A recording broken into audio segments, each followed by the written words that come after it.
Good morning, good afternoon, good evening, wherever you're watching this one. You have now joined me for the Chinese Grand Prix preview for the second race of the season.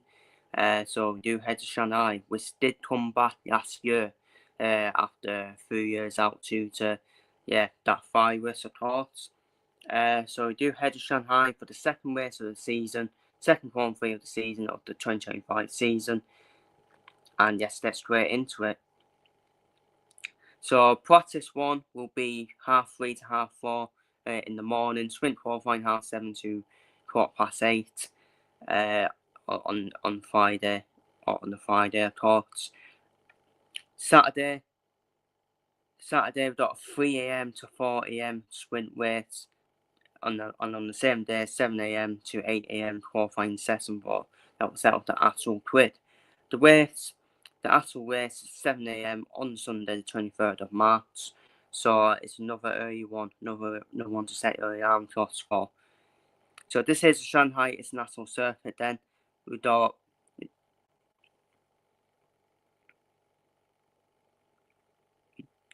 two overtaking opportunities where which is start finish straight, which you see after turn 16 and on into turns 1 with that long bendy curve, which can be hard at times, to be fair. Pause. And you got that long straight from turns 13 to 14 where it's probably your best overtaking opportunity, as it is a very, very long straight, along with the start finish straight as well. So there is 16 turns of this circuit.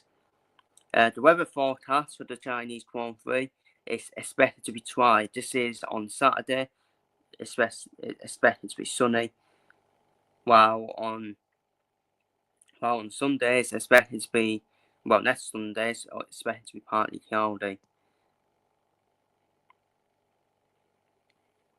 Obviously, these were the pit stops from last year's Grand Prix.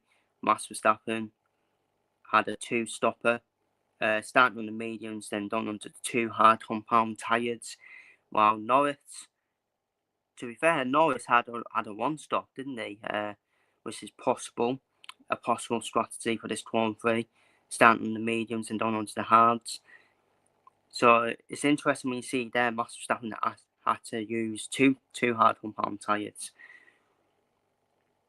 Leclerc had one stop as well. Sainz had one stop, but yeah, you can see it on your screen there. In terms of possible race strategies, they say it's a two-stop strategy, but to be fair, Lando Norris last year, he ended up doing a one-stop, didn't he? So, and obviously in F1 you do need to stop in the race, otherwise you'd be disqualified. And so yeah, but this unique circuit designed to mirror the Chinese counter for San features non-straights with solid overtaking opportunities, as well as sweeping corners, as I mentioned before, that demands harsh braking and expert racecraft to make the most of. Two stop strategies are set to be dominant, with undercuts often proving powerful on this track. The aesthetic car setup and absolute focus for the Shanghai International Circuit. Medium speed cornering is crucial. Focusing on top speed and low speed cornering is also recommended. Various cars with stats focus on power, so we do know who's going to be benefiting in this Grand Prix. The sprint format means you only have a single practice session for the weekend, so it's important to get it right on the first attempt. Consistency can be the key to success at Shanghai. So more strategies will be called for the use of medium and hard tyres, or the lesser durability of soft tyres. Most strategies for the Grand Prix will call for two pit stops, but with a 25-second average pit time, a lot of momentum can be lost, so be sure to time it well. So in terms of my predictions then, for this Chinese Grand Prix, I think it will be McLaren again. I do think McLaren will be dominant in qualifying. I think they'll be dominant in qualifying again. I think McLaren should suit the race as well, because when Red Bull won in China last year, they had the best car by that time on the grid. So the track does suit the best car at this current time, which is McLaren for me. I think Max Verstappen once then will get the best out of that Red Bull car.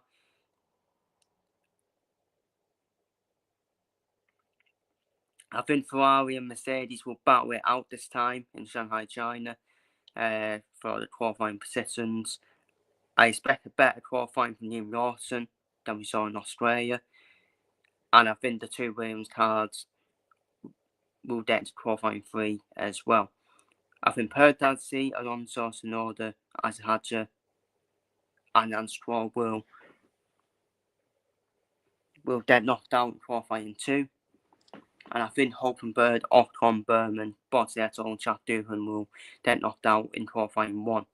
I think the two of the Haas drivers will probably get knocked out in qualifying 1 again, but I do think they'll get better as the season goes on in terms of race pace and performance.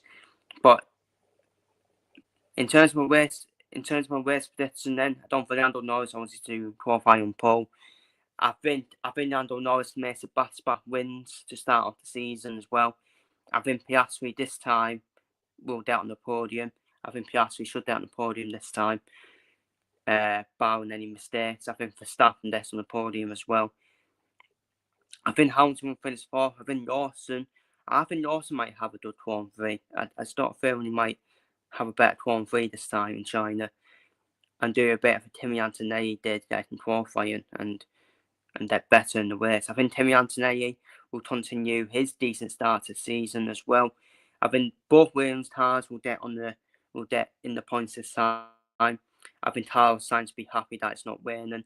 Well, it's not forecast to rain anyways in the Q3. I think Albon gets in the points as well. And I think the two racing bulls will get in the points as well. I think Tsunoda and Isaac Hadjar, to be fair, even in Australia in qualifying, they actually showed some good pace, didn't they? So it looks like they got the pace at the start of this season as well, the racing bulls. So I think Tsunoda and Isaac Hadjar will get in the points as well. So they're my predictions for the Chinese Q3. Feel free to see your predictions down below in the comments if you watch this on playback. Will Lando Norris make it back-to-back wins to kick off the season, or will Max Verstappen respond like the champion that he is and pick up his first race win of the season, or will Oscar Piastri bounce back on that Austrian Grand Prix and get a race win himself? Let me know down below in the comments. Take care, stay safe, and see you on the next one.